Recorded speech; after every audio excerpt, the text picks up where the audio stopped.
Травмата не крещи. Тя шепне в избора на партньор. Нека поговорим за несъзнателното повторение на травматичните сценарии във връзките. Здравей, аз съм Ванеса и съм психолог. Ако желаеш, можеш да посетиш сайта на Prime Health и да запазиш своя консултация. Някои хора влизат в живота ни тихо и остават след себе си буря. Влюбваме се, нараняваме се, повтаряме едни и същи модели, въпреки че казваме никога повече. И после се чудим, как пак се оказах тук. Истината е, че травмата не крещи. Тя не се появява драматично, тя шепне. В избора, в това, кого намираш за привлекателен, в онзи вътрешен глас, който казва, този човек е твоя. Но не всяко привличане води към любов. Понякога води към старата болка. Днес ще си поговорим именно за това. Как травмата тихо режисира нашите връзки и как да се събудим. Какво е травма? Когато чуем думата травма, си представяме нещо голямо.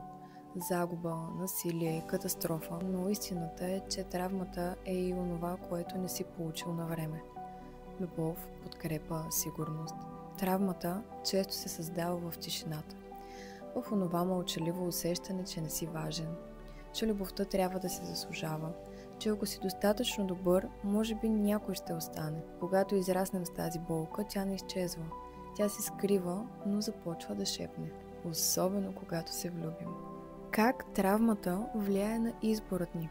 Несъзнателно търсим хора, които възпроизвеждат познатия ни емоционален климат. Ако си свикнал с емоционална недостъпност, ще бъдеш привлечен от хора, които не те разбират напълно. Ако си свикнал с критика, ще намираш за нормално някой да те принизява. И тук идва най-тъжната и в същото време най-важната истина. Травмата ни кара да се влюбваме в болката, защото я разпознаваме като дом. Психиката ни има странен механизъм. Тя се опитва да повтори старата рана чрез повторение. Ако някой, който е трябвало да те обича, но не го е направил, дълбоко в себе си имаш вярването. Ако сега накарам този човек, студен или отхвърлящ, да ме заобича, ще докажа, че съм достоен.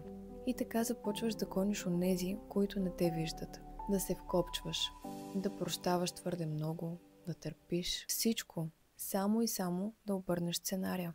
Но травмата не се лекува чрез повтаряне. Лекува се чрез осъзнаване и промяна. Нека изложа и примери от реалността. Жена, израснала с емоционално дистанциран баща, се влюбва в мъже, които я пренебрегват. Мъж, отгледан от критична майка, избира партньорки, които го принизяват. Човек, израснал в хаос, се чувства странно в спокойна връзка и я напуска. Това са неосъзнати повторения.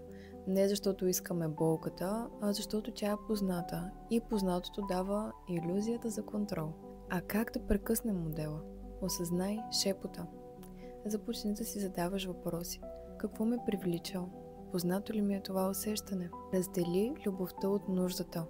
Привличането не винаги е истина. Понякога е рана, която иска внимание. Работи със себе си. Терапия, саморефлексия, дори водене на дневник могат да разкрият тези модели. Избери различното, дори да е скучно в началото. Здравата любов понякога изглежда тиха, защото не познаваме спокойствието като сигурност, но точно в него има изцеление.